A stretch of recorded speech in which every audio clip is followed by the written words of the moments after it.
जय हिंद साथियों, नमस्कार। मेरा नाम हुआ बिट्टू कुमार। तो आज का जो सेक्शन रहेगा वो रहेगा हिंदी का सारांश, जो हमारा क्लास 12 का सबसे पहला चैप्टर है। सबसे पहला जो एक्सरसाइज है उसका नाम है बातचीत, और हम लोग आज बातचीत का पूरा सारांश देखेंगे। सारांश का मतलब होता है कि एक बड़ा सा चैप्टर को अगर मान करके चलिए कि 15 पेज का वो चैप्टर है तो हम उसको 1 से 2 पेज में कैसे समझा दें ताकि एक भी टॉपिक छूटेगा नहीं। अगर आपके एग्जाम में ये बिल्कुल 5 नंबर से पूछे जाते हैं, 5 नंबर से आपसे पूछेगा कि बातचीत का सारांश बताइए, तो आपको बातचीत का सारांश कितनों कम तो 500 वर्ड में लिखना रहेगा। तो हम आपको आज समझाएंगे, सिखाएंगे कि आपको एकदम कहानी की तरह बताएंगे।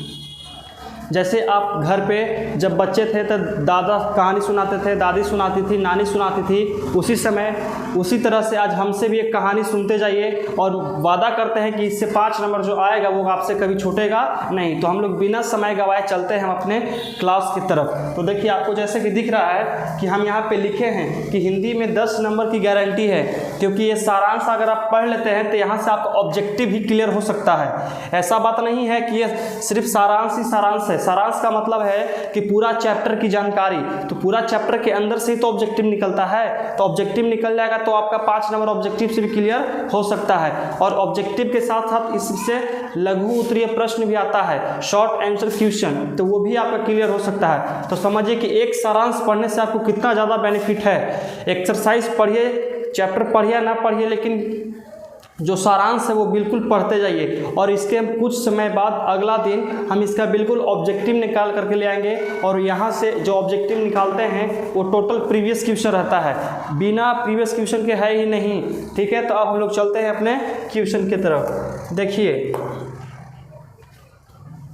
यहाँ से देखिए आपको जैसे में कि दिख रहा है, सबसे पहला जो बात है,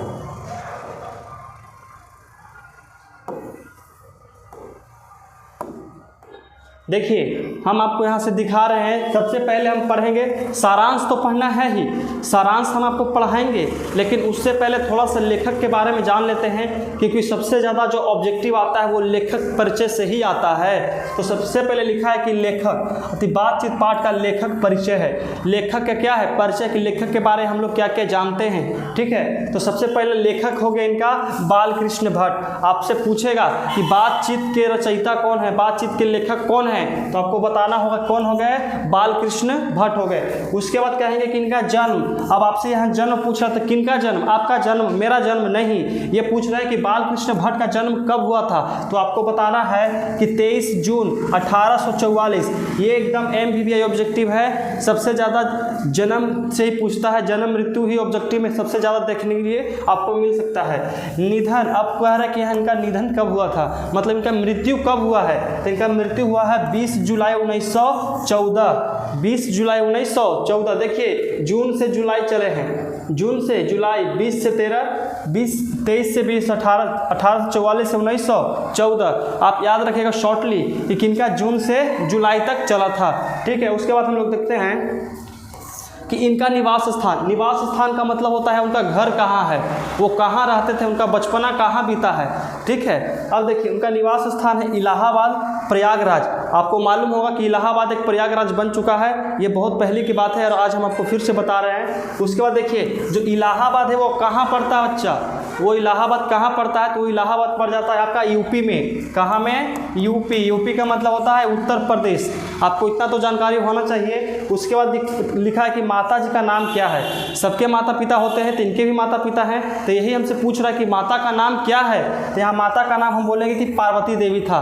क्या था, पार्वती देवी। यहाँ तक आपको कोई दिक्कत नहीं, अब हम समझते हैं। अब पिता पूछता है, हम आपको हर एक ऑब्जेक्टिव क्लियर करा देंगे, बस आपको वीडियो में बने रहिए। और अगर आप चैनल पर नए होंगे तो चैनल को सब्सक्राइब जरूर कर दीजिएगा, क्योंकि आपके एक सब्सक्राइब से हमारा कुछ अलग ही अंदाज मिलता है पढ़ाने में। ठीक है, अब देखते हैं कि इनका पिता का नाम क्या है। तो पिता का नाम हो गया बेनी प्रसाद भट्ट। क्या हो गया, बेनी प्रसाद भट्ट, जो एक व्यापारी थे। आपसे पूछेगा कि लेखक बालकृष्ण भट्ट के पिताजी पेशे से क्या थे, तो आपको ऑप्शन में दे देगा कि डॉक्टर थे, शिक्षक थे, व्यापारी थे या नेतृत्व थे। तो आपको लिखना क्या है कि व्यापारी थे। ठीक है, आधुनिक काल के भारतेंदु युग के प्रमुख साहित्यकार हैं। आपसे पूछेगा कि भारतेंदु युग के कवि कौन हैं, तो आपको बताना कि बालकृष्ण भट्ट, आपके ऑप्शन में यही एक रहेगा ही। तो बताइए कि बालकृष्ण भट्ट किस युग के कवि थे, तो भारतेंदु युग के कवि थे।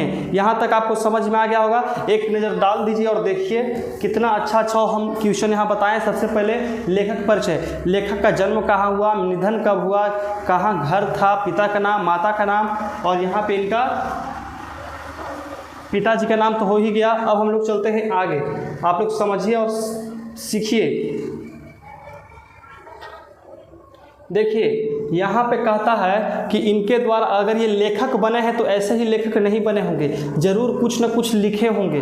तो कुछ लिखे हैं, उसी का चर्चा हम लोग करेंगे। यहाँ से ऑब्जेक्टिव बहुत ही ज़्यादा पूछा जाता है, आप लोग समझिए। सबसे पहले देखेंगे इनका उपन्यास कौन सा है। हम जिसको मार्क करेंगे बच्चा वो बहुत ही ज़्यादा MVVI रहेगा, मतलब इम्पोर्टेंट रहेगा। हमको मालूम है कि कौन सा उपन्यास ज़्यादा आता है। तो सबसे पहले है रहस्य कथा, इनका पहला उपन्यास हो गया रहस्य कथा। उसके बाद है नूतन ब्रह्मचारी, ये बहुत ही जरूरी है।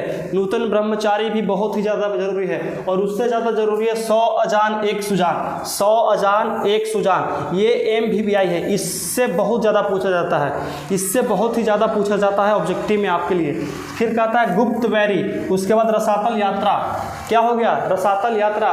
फिर ये भी आपका इंपॉर्टेंट बनेगा उचित दक्षिणा, क्या हो गया उचित दक्षिणा। उसके बाद होता है हमारी घड़ी, उसके बाद सद्भाव का अभाव, सद्भाव का अभाव, ये भी आपका पूछा जाता है।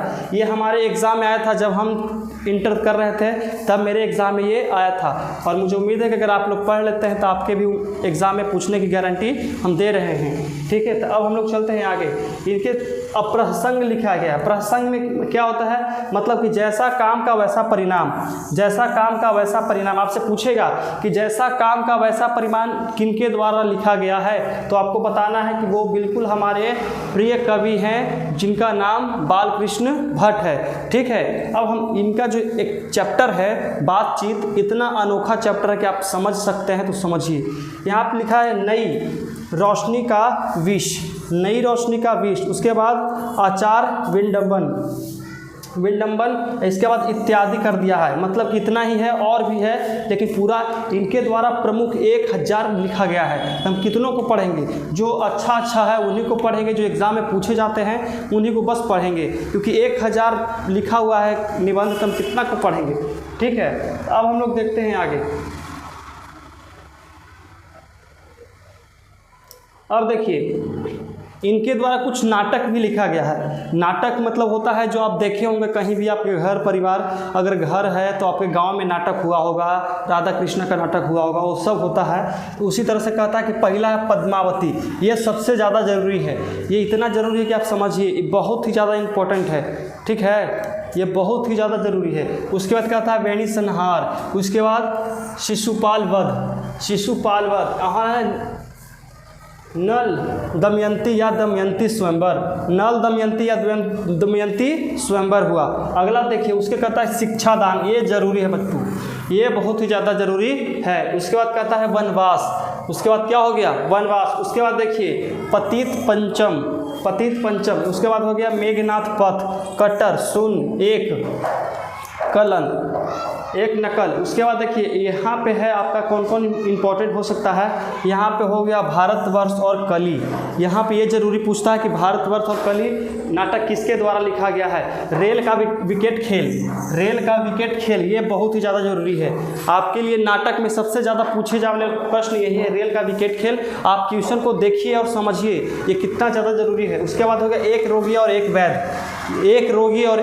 वैद्य, उसके बाद हो गया 2 दुर्देशी, उसके बाद बाल विवाह भी बहुत ज़्यादा ज़रूरी है, क्योंकि आप समझिए कि भारत में बाल विवाह पर रोक लगाने के लिए PM मोदी ने कितना महिलाओं को आरक्षण दिया है, और उसी के बारे में ना पूछे ये हो सकता है कभी, इसीलिए आप इसको भी याद रखिएगा। जो MVVI है हम उसको मार्किंग कर लेते हैं। यहाँ पद्मावती हो गया, शिशुपाल वध हो गया, ये आपका बहुत ज़रूरी है। उसके बाद हो गया दमयंती स्वयंवर, ठीक है, ये भी ज़रूरी हो गया आपका। उसके बाद हम मेरे हिसाब से रेल का विकेट खेल हो गया, यहाँ पे बाल विवाह यहाँ पर, और भारतवर्ष यहाँ पे ये नहीं, बस इतना ही बहुत ही ज़्यादा हम ज़रूरी मानते हैं, क्योंकि हम जब न तब देखते हैं हमेशा एग्ज़ाम में कोई न कोई टपक ही जाता है, तो शायद इस बार भी आ जाए। ठीक है, अब हम लोग चलते हैं आगे। अब देखिए इनके द्वारा लिखा गया निबंध, निबंध लिखे हैं कितना से समझते हैं, इनके द्वारा कितना निबंध लिखा गया है, यही तो बात है जो अनोखी बनाती है इनको। लगभग 1000। आप समझ सकते हैं कि हम एक निबंध नहीं पढ़ पाते हैं। बातचीत एक प्रकार की क्या है, ललित निबंध है। सोचिए कि 20 पेज का एक ललित निबंध है तो वो एक है, और यहाँ इन्होंने लिखा है 1000। आप समझिए कि कितना तपस्वी किए होंगे, कितना मेहनत करके ये लिखे होंगे, और हम लोग पढ़े नहीं, ऐसा हो सकता है। उसके बाद क्या है, निबंध जिसमें से 100 से ऊपर बहुत महत्वपूर्ण है। 100 से ऊपर क्या है, बहुत ही ज़्यादा महत्वपूर्ण है। भट्ट निबंध माला मान नाम से 2 खंडों में एक संग्रह प्रकाशित है। भट्ट माला में देखिए यहाँ पे लिखा है निबंध माला नाम से 2 खंडों में एक संग्रह प्रकाशित है। तो ये बस याद करने वाली बातें हैं, और हम लोग चलते हैं बिना समय गए आगे। तो अब देखिए हम लोग चलते हैं, कहते हैं, समझते हैं। देखिए अब हमारा आ गया मेन टॉपिक, यही है सारांश। ये जो आपको दिख रहा है इन्हीं का नाम है सारांश। सारांश का मतलब ही होता है क्या, सारांश का मतलब होता है कि सब का रस निकाल करके, सब का क्या रस, नींबू का रस जैसे निकालते हैं ना, वैसे ही हम लोग एक पूरा चैप्टर का पूरा जो निबंध है वो पूरा का रस निकाल के जो जो उपयोग है वो रस निकाल करके एक जगह करेंगे। ठीक है, उसी को कहते हैं रस, मतलब कि सारांश। अब हम लोग आगे चलते हैं और समझते हैं कि सारांश इसमें क्या क्या आया है। इसमें सारांश में देखिए आपको घबराना नहीं है कि बड़ा है, बड़ा बिल्कुल नहीं है, मात्र देखने में बड़ा है। लेकिन इसको एक समझिए, आँख बंद कीजिए और कान खोल के ईयरफोन लगा के बस सुनते जाइए। हम आपको एक बस कहानी की तरह समझा देंगे ताकि हमेशा के लिए आपको याद हो जाएगा एकदम। ठीक है, अब देखिए यहाँ पे कहता है कि बातचीत शीर्षक निबंध आधुनिक काल के प्रसिद्ध निबंधकार बालकृष्ण भट्ट द्वारा लिखा गया है। यहाँ से एक ऑब्जेक्टिव तिरेगा, यहाँ से ऑब्जेक्टिव निकलता है कि बालकृष्ण जो भट्ट है वो किस बातचीत जो है वो किसके द्वारा लिखा गया है। तो आपको बताना है कि वो बालकृष्ण भट्ट के द्वारा लिखा गया है। बातचीत एक प्रकार का क्या है, तो बातचीत एक प्रकार का निबंध है। क्या है बच्चा, यहाँ पे देखिए निबंध लिखा हुआ है, क्या है, निबंध है। आगे पढ़िए, इसमें कहता है जिसमें वाक शक्ति को लेखक ने ईश्वर का वरदान बताया है। वाक शक्ति का मतलब होता है कि जैसे कि हम आपसे बतिया रहे हैं, बोलचाल कर रहे हैं, उसी को कहते हैं वाक शक्ति। अगर हम बोलते नहीं, अगर हम चुपचाप एकदम रहते, अगर हम नहीं बोलते, ऐसे हम खड़े हो जाते, तो हम क्या आपको पढ़ा पाते हैं? बिल्कुल नहीं पढ़ा पाते। पढ़ाने के लिए सबसे ज़्यादा ज़रूरी क्या है, बोर्ड रहे या न रहे, मार्कर रहे या न रहे, लेकिन जो वाक शक्ति है, जो बोलने की कला है, वो हमारे पास होना चाहिए। अगर वो हमारे पास नहीं है तो हम कुछ भी नहीं है इस पृथ्वी पर। एक जानवर के प्रति हैं, जानवर भी एक दूसरे को समझ लेता, लेकिन हम उससे भी गए गुजरे हो सकते थे। ठीक है, वाक शक्ति ईश्वर का वरदान माना जाता है और ये बिल्कुल सही बात है।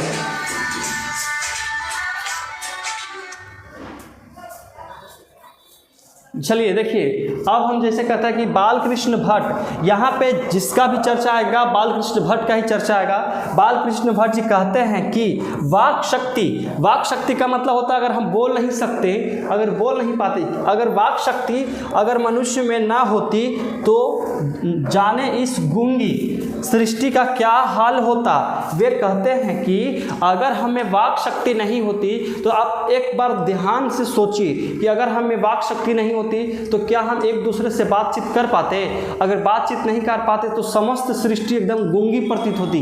गूंगा कैसे, मान के चले कि आपके गांव में एक कोई गूंग है, कोई मतलब कोई बोलता नहीं है, तो उसके वो रहे या ना रहे वहाँ पे खड़ी कोई फर्क नहीं पड़ता है, क्योंकि बेचारा बोल ही नहीं पाएगा तो हल्ला क्या करेगा, कुछ कर पाएगा नहीं। यही बताते हैं बालकृष्ण भट्ट कि अगर हमारे पास वाक शक्ति नहीं होती तो एक गूंगी सृष्टि का क्या होता। तो हम लोग देखते हैं कि क्या होता आगे। वे कहते हैं कि बातचीत में वक्ता को स्पीच की तरह कुछ है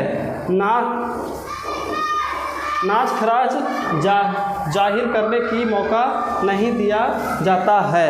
मतलब कि अगर हम बातचीत किसी से कर रहे हैं सावधानी से, अगर हम यहाँ से किसी ऑफिसर से बात कर रहे हैं, एसपी से बात कर रहे हैं, तो क्या आप उससे मजाक कीजिएगा हर एक बात पे? उसमें आपको बिल्कुल भी, अगर आप खड़ी हैं तो बिल्कुल एकदम सर के सामने अगर खड़ी हैं तो बिल्कुल ऐसे ही खड़ी होकर के आपको बतियाना है। ये नहीं कि उनका हाथ पे कंधा रख दीजिए, उनके कंधा पे हाथ रख करके बतिया रहे थे, ऐसा बात बिल्कुल नहीं हो पाता है, ठीक है ना। तो आपको ये पैराग्राफ बिल्कुल समझ में आ गया होगा, मुझे उम्मीद है। तो एक बार और देखिए, बातचीत जो है वो क्या है, एक प्रकार का निबंध है। तो किसके द्वारा लिखा गया है? तो बालकृष्ण भट्ट के द्वारा लिखा गया है। बताइए, बालकृष्ण भट्ट किसको वरदान मानते हैं? तो वाक शक्ति को वरदान मानते हैं। तो किसका वरदान मांगते हैं? तो भगवान का, मतलब कि ईश्वर का वरदान मांगते हैं। अगर हमारे पास वाक शक्ति नहीं होती तो समस्त सृष्टि कैसी प्रतीत होती? तो गूंगी प्रतीत होती। समझ में आया? अब उसके बाद कहता है कि चलिए ठीक है, इतना ही जो था MBBI था। अब हम लोग आगे देखते हैं। हाँ देखिए, ये जो बात है ये बहुत ही ज़्यादा ज़रूरी है। वे कहते हैं कि जैसे आदमी को ज़िंदगी मज़ेदार बनाने के लिए खाने पीने, यहाँ लिखा है खाने पीने, चलने फिरने इत्यादि की ज़रूरत है, वैसे ही बातचीत भी अति आवश्यक है। वे बोलते हैं कि अगर मनुष्य को जीवित रहने के लिए खाना पीना, चलना टहलना जितना ज़रूरी है उतना ही ज़रूरी है बोलना। अगर वो नहीं बोलता है तो वो किसी काम का नहीं है। समझ में आ रहा है आपको? यहाँ तक बिल्कुल समझ में आ रहा होगा। अब हम लोग देखते हैं आगे। वे कहते हैं कि जितना खाना पीना जरूरी है, जितना चलना फिरना जरूरी है, जितना हम भोजन करते हैं, जितना पानी पीते हैं, जितना चलते हैं, टहलते हैं, घूमते हैं, जो हमारे शरीर के जितना जरूरी है उतना ही हमारे लिए जरूरी क्या है? तो उतना ही जरूरी हमारे लिए क्या हो सकता है? तो कहाँ गया वो? हो गया बातचीत। बातचीत मतलब कि एक दूसरे से बातचीत करना भी क्या है? बहुत ही ज़्यादा जरूरी है। आपको यहाँ तक समझ में आ रहा है? अब हम लोग आगे देखते हैं। इससे चित्त हल्का और स्वच्छ होता है। यहाँ से आपका MBBI ऑब्जेक्टिव निकलेगा। आपसे पूछेगा कि बातचीत करने से मन कैसा होता है, भारी या हल्का? तो आपको बोलना है कि यहाँ पे चित्त मतलब होता है मन। चित्त मतलब क्या होता है? मन। जैसे कि आप अगर किसी जगह पे खाना खा रहे हैं तो नहीं कहते कि हमको खाना चित्त पर नहीं चढ़ रहा है। चित्त पर का मतलब होता है कि हमको मन पर नहीं चढ़ रहा। समझ में आया? चित्त का मतलब यहाँ पे बोला है, यहाँ पे चित्त का मतलब बोला है मन। क्या बोला बच्चा?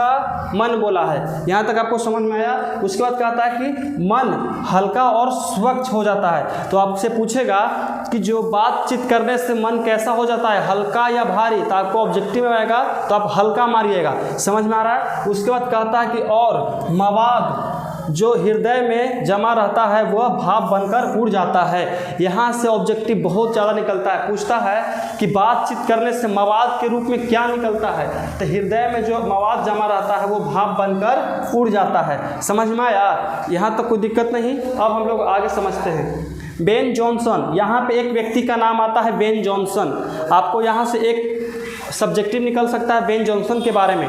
तो यहाँ पे आएगा कि बेन जॉनसन कहते हैं कि बोलने से ही मनुष्य का रूप का साक्षात्कार। अब यहाँ पे है कि साक्षात्कार क्या होता है? तो बेन जॉनसन साहब बोलते हैं कि अगर हमारे पास वाक शक्ति नहीं है, अगर हमारे पास वाक शक्ति नहीं है तो हम अपना रूप का साक्षात्कार कैसे करेंगे? अगर हम यहाँ चुपचाप खड़ा हो जाते हैं, तो अगर हम किसी से नहीं बातचीत करेंगे तो क्या मेरे बारे में कोई बता सकता है कि हम अच्छा व्यक्ति हैं कि खराब व्यक्ति हैं? मेरा रहन सहन कैसा है? कपड़ा देख करके कभी भी किसी को जज नहीं करना चाहिए कि कपड़ा उसका अच्छा है या खराब है। समझ में आ रहा है? तो बोलने से ही तो मनुष्य का सब कुछ का पता चलता है। दुख पता चलेगा कि वो बोलेगा कि हमको कट गया, छट गया है, तब तो हमको पता चलेगा। पेट दर्द है तो बोल करके ना, सिर में दर्द हो रहा है तो आपको बताना ही तो पड़ता है। तो दुख और सुख का कैसे पता चलेगा? तो बोलने से ही पता चलता है। समझ में आया? अब देखिए हम लोग आगे चलते हैं।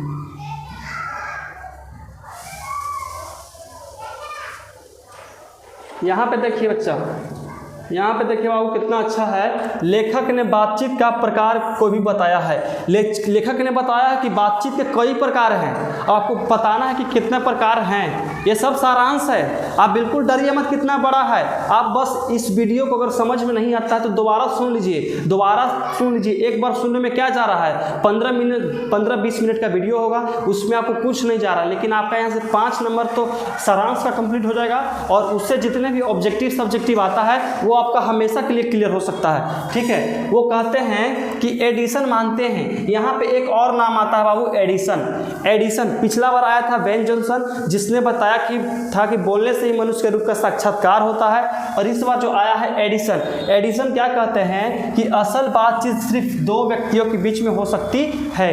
कहते हैं कि जो असल बातचीत है वो सिर्फ दो व्यक्ति के बीच में हो सकती है। आप लोग कहिए कि ऐसे कैसे कह सकते हैं, वो उनके पास दिमाग है कि नहीं है, बताइए। दो व्यक्ति के बीच में असल बातचीत कैसे होगा? तो आप सोचिए कि आप अगर किसी मित्र से बतिया रहे हैं, किसी दोस्त से बतिया रहे हैं, तो अगर साथे दोनों बैठे हुए हैं तो आप एकदम बिल्कुल झूठ नहीं बोलिएगा, एकदम अच्छा से बातचीत कीजिएगा। अगर किसी तीसरे के बारे में बातचीत कर रहे हैं तो आप दोनों अच्छा से बात कीजिएगा। अगर कोई तीसरा वहाँ पे पहुँच जाता है तो आपको बात को हटाना पड़ेगा, बात को काटना पड़ेगा कि नहीं हम किसी दूसरे टॉपिक पे बात करते हैं। इसीलिए कहते हैं एडिसन साहब कि बातचीत का जो उत्तम तरीका होता है, अच्छा जो तरीका है, वो सिर्फ दो व्यक्तियों के बीच में ही अच्छा बातचीत हो सकता है। अर्थात जब दो लोग होते हैं तभी अपना दिल एक दूसरे के सामने खोलकर बातें करते हैं। समझ में आया? वो कहते हैं कि जब दो व्यक्ति आपस में बातचीत करते हैं तभी अपना दिल खोल करके कुछ करते हैं, बातचीत करते हैं। देखिए यहाँ कहते हैं कि लेखक के अनुसार मतलब लेखक कौन हो गए? बालकृष्ण भट्ट के अनुसार 3 लोगों के बातचीत केवल फॉर्मेलिटी होती है। फॉर्मेलिटी का मतलब होता है बस वही hi, hello, bye, ta-ta, good night, see you again. वही 3 लोग जब बैठ जाते हैं तो उसके बारे में चर्चा कर रहे हैं, उसके बारे में वो उसको कुछ बोल दिया। जब 3 व्यक्ति बैठते हैं तो 2 को मिल करके तीसरा का मजाक बनाएगा, और फिर उसका मजाक बन गया तो फिर वो 2 को मिल करके फिर तीसरा का मजाक बनाएगा। मतलब यही दोस्त होते रहता है। अगर मान करके चलिए कि 3 दोस्त है तो ये दोनों मिल करके इसका मजाक बनाएगा, जब इसका बन गया तो ये दोनों मिल करके इसका बनाएगा, जब इसका भी बन गया तो ये दोनों मिल के बिचला वाला का मजाक बनाएगा। वही सिलसिला चलते रहती है। तो वो क्या अच्छी बातें हैं? बिल्कुल नहीं। बस उनका मौज मस्ती चल रहा है, कुछ नहीं चल रहा है, कुछ अच्छा बात तो है नहीं। उसका मजाक बनाना, उसका मजाक उड़ाना कुछ भी अच्छी बात है नहीं। उसके बाद हम लोग आगे समझते हैं।